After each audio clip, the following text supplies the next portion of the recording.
actor, comedian, and activist Paul Rodriquez. Round of applause.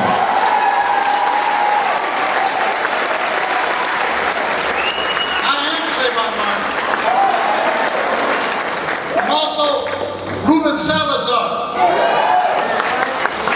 I am ashamed today that there isn't more Latino leaders here standing side by side and shoulder to shoulder with me.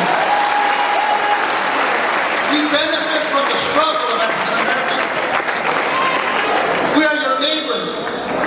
We live across the street from you. There ain't any one of you don't know anybody named Rodriquez or Jimenez or Gonzalez. Our children go to the same schools. We suffer from the same things: crime, black on black, brown on brown.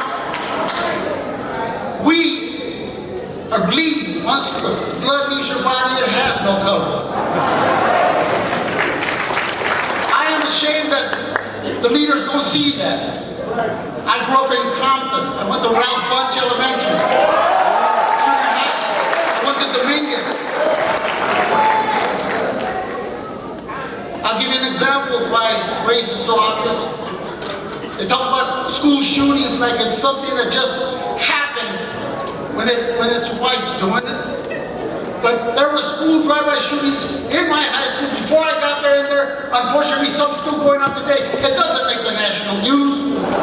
It took Columbine for them to put it on the cover of Time magazine. It took Columbine for them to make a movie song. It's still on there, fresh on the internet. But there's shootings there all the time. Why is our community flooded with guns? We don't make them there. Someone's got to get them there.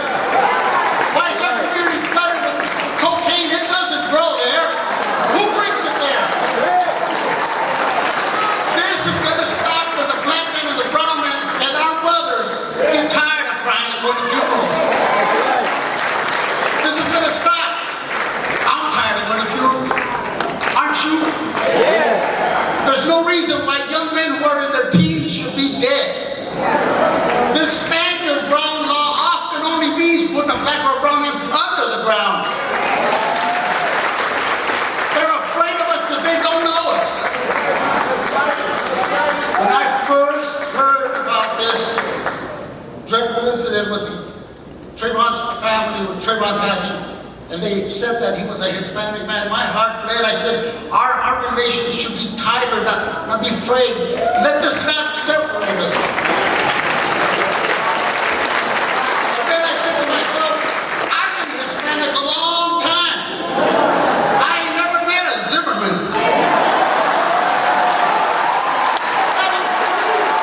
I've been Latino all my life. Ain't no fucking Latino. We cannot let this divide us. Together we're a formidable force. I want you to know that there are many Hispanic Americans who are at home right now, unfortunately, afraid to come here, that you might think of them otherwise. I'm here to tell you we are your brothers and sisters. We are. Don't let the color of my skin stop you from seeing me that way. Yours doesn't to me. Until we truly can see ourselves like that, we will be powerless. It'll continue to go. Many of us here, your children's children will have to have these rallies. Again, fighting for the rights.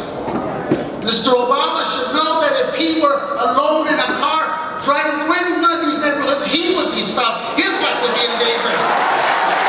He would be profiled. He needs to be reminded of that. Every time these situations happen, we are asked to be patient. We are asked to let change happen. Change doesn't happen. Change is changed by us. We get tired of burying our children. I've been through the riots of '63. I'll give you another name. She lived near me. Her name was Eula Love. Anybody remember Eula Love? She was shot by the police. She's a woman who attacked them with a butter knife. If you're a police officer, if you're a man and you can't stop a woman with a butter knife, you ain't a man. They shot her 38 times. I'm no mathematician. They had to reload. They had to be fired for being lousy shots. Just the other day on the freeway, when they shot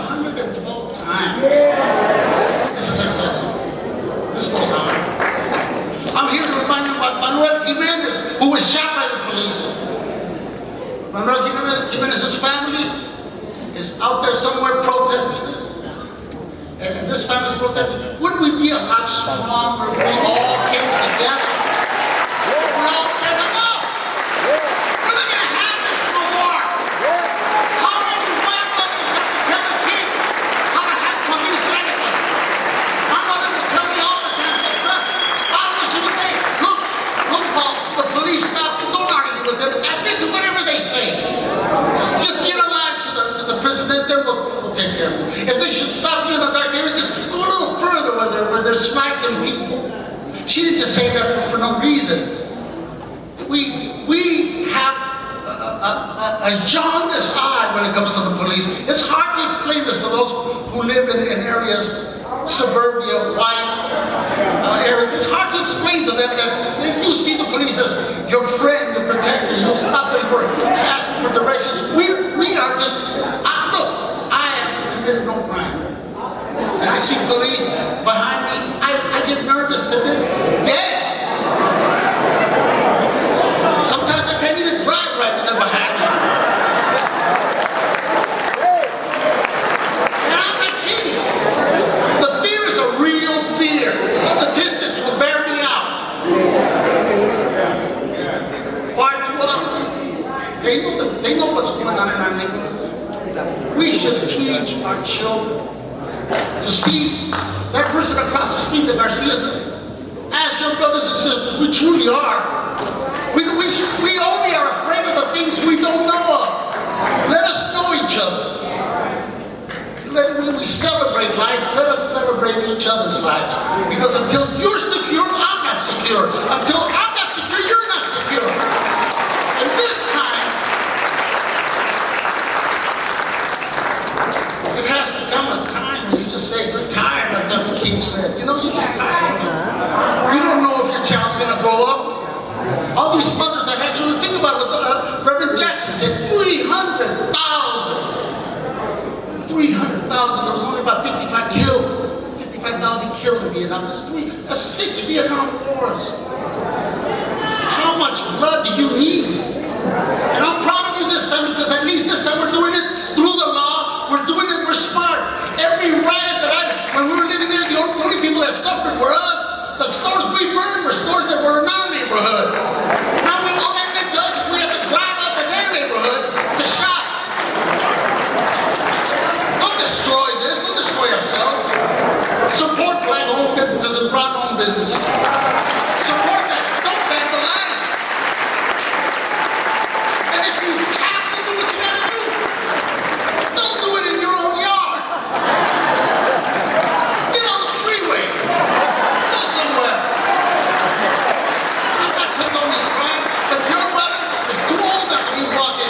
That far. Do it for the love of your mama. If you have a child, you're not a man. Any punk can get any woman pregnant. You're a man when you're there raising that child. I'll make you a promise.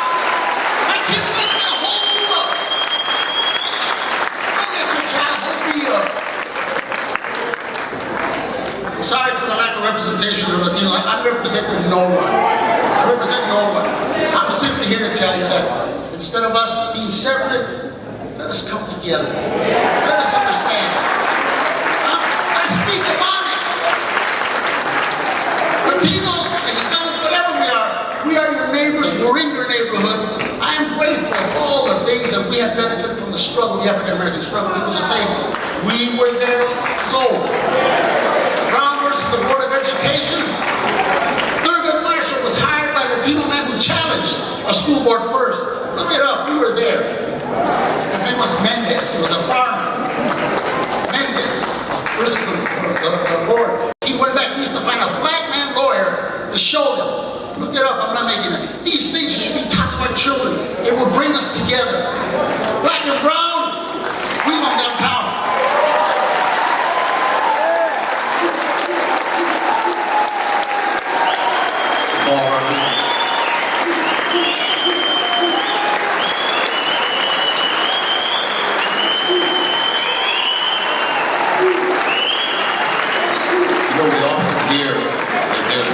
role models.